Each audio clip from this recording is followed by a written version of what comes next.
600 Palestine തടവുകാരെ Israel മോചിപ്പിച്ചുവെന്ന ശുഭകരമായ വാർത്ത വരുന്നുണ്ട്. ഗസയിലും വെസ്റ്റ് ബാങ്കിലും ആഹ്ലാദ പ്രകടനം നടന്നു. 4 ഇസ്രയേലി ബന്ധുക്കളുടെ മൃതശരീരം ഹമാസ് കൈമാറിയെന്നും വാർത്ത വരുന്നു. നമുക്കിപ്പോൾ പി ജെയിംസ് തത്സമയം ചേരുകയാണ്. James, good morning. എന്തൊക്കെയാ വിശേഷങ്ങൾ?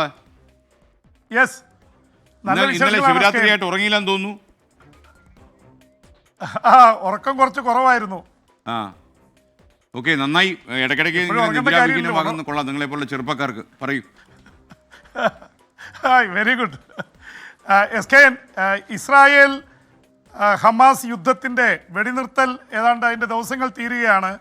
വലിയ ആശ്വാസകരമായിട്ടുള്ള വാർത്തയാണ് ഉണ്ടായിരിക്കുന്നത്. കഴിഞ്ഞ ഒരാഴ്ചയായി വല്ലാത്ത ആശങ്കയിലായിരുന്നു. കാരണം ഈ പാലസ്തീൻ തടവുകാരെ മോചിപ്പിക്കാനായി ബസ്സുകളിൽ കൊണ്ടുപോയി കഴിഞ്ഞ ശനിയാഴ്ച തിരിച്ചു കൊണ്ടുവരികയായിരുന്നു ഇസ്രായേൽ പ്രധാനമന്ത്രി. അതേ തുടർന്ന് വെടിനിർത്തൽ ചർച്ച പരാജയപ്പെടുന്ന അവസ്ഥയിലേക്ക് എത്തി എന്ന് മാത്രമല്ല, ഇസ്രായേൽ ആക്രമിക്കാൻ തയ്യാറായി നിൽക്കുകയായിരുന്നു.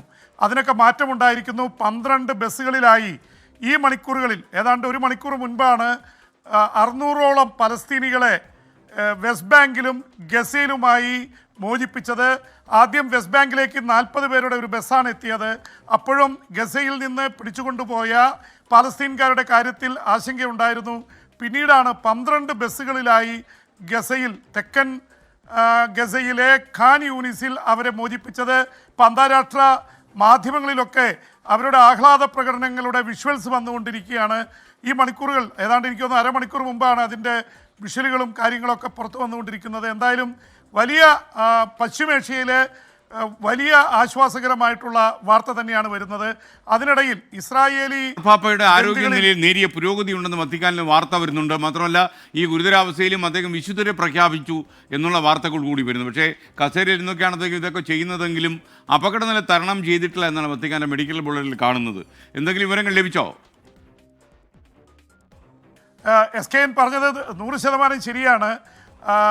അപകടനില തരണം ചെയ്തിട്ടില്ലെന്ന് മാത്രമല്ല, അദ്ദേഹത്തിൻ്റെ സ്ഥിതി ഇത്തിരി ഗുരുതരമാണ് എന്നാണ് ഡോക്ടർമാർ പറയുന്നത്. കാരണം അദ്ദേഹം കസേരയിൽ എഴുന്നേറ്റിരുന്നു. നിലവിലുള്ള ഗുരുതരാവസ്ഥയിൽ നേരിയ പുരോഗതിയുണ്ട് എന്നത് വിട്ടുകൊണ്ട് 2 ശ്വാസകോശങ്ങളിലും ബാധിച്ചിട്ടുള്ള അണുബാധയിൽ മാറ്റമുണ്ടായിട്ടില്ല. അതിൽ ബാക്ടീരിയൽ ഇൻഫെക്ഷനുണ്ട്, ഫംഗൽ ഇൻഫെക്ഷനുണ്ട്, വൈറൽ ഇൻഫെക്ഷനുണ്ട്. അത് ബ്ലഡിലേക്ക് മാറിയതുകൊണ്ട് വൃക്കയ്ക്ക് തകരാറ് ഇപ്പോഴും തുടരുകയാണ്. പക്ഷേ അതിനിടയിൽ SKN ഒരുപക്ഷെ കത്തോലിക്ക സഭയുടെ ചരിത്രത്തിൽ വിശുദ്ധരെ പ്രഖ്യാപിക്കുന്നത് വളരെ പ്രധാനപ്പെട്ടൊരു ചടങ്ങാണ്.